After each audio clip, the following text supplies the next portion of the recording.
va attaquer leur fort. Mais là, c'est des premières années. Puis ça fait que c'est un privilège pour eux, puis facile pour nous. Envoyez les mini-tuques!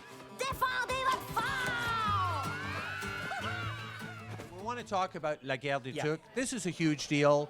The remake of a much-loved Quebec film. Why would you remake a classic like this? Well, first, people wanted a remake. There was a petition of I don't know how many thousand names that was sent to Rock de Mers to say, we want a remake.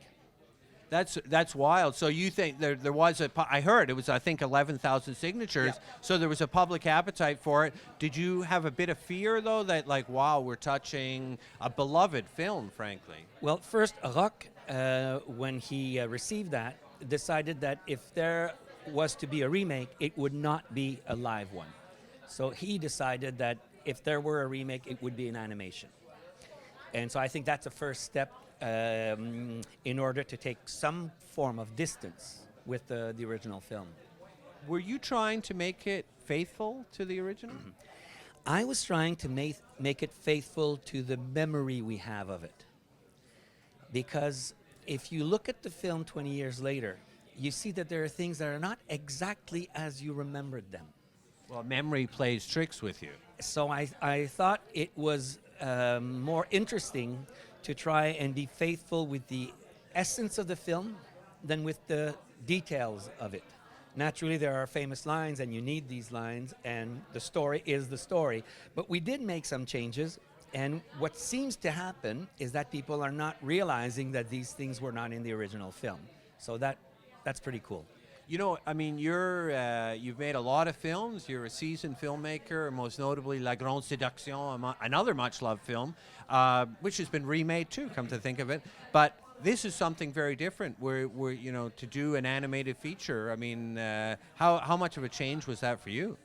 Well, first I was very worried and surprised that I was called in. Then I realized that 3D animation is midway between conventional animation and live. So I realized that, especially having François Brisson as a co-director who is well-versed in animation, I was able to tackle this film as a live-action film. So I actually did location research. I went up north, I went to Charlevoix, and did my work as if it was a live-action film. I did hire actors to work out the body language of the characters. It was Marc Bélan and Pascal Monpetit. I did direct the animators as if I was directing actors. And I did ask for the light to come from that direction and for the photography to be this way and not that way, as I would have in live. So I think that having François and I was probably the best idea to bring the competences that are needed for this type of film. Great. Thanks a lot, Jean-Francois. Thank you. Merci beaucoup.